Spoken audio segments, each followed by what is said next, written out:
Wellington is a 135-metre volcanic peak located in Auckland, New Zealand.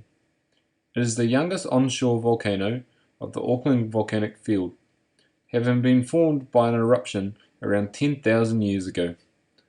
It is the largest scoria cone volcano situated in the suburb of East Auckland called Mount Wellington.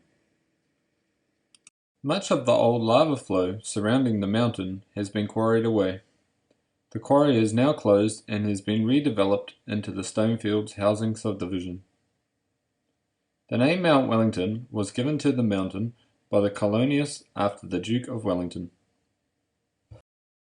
In 1963, a 45,000 cubic metre water reservoir was constructed near the summit of the cone. It was the largest at the time.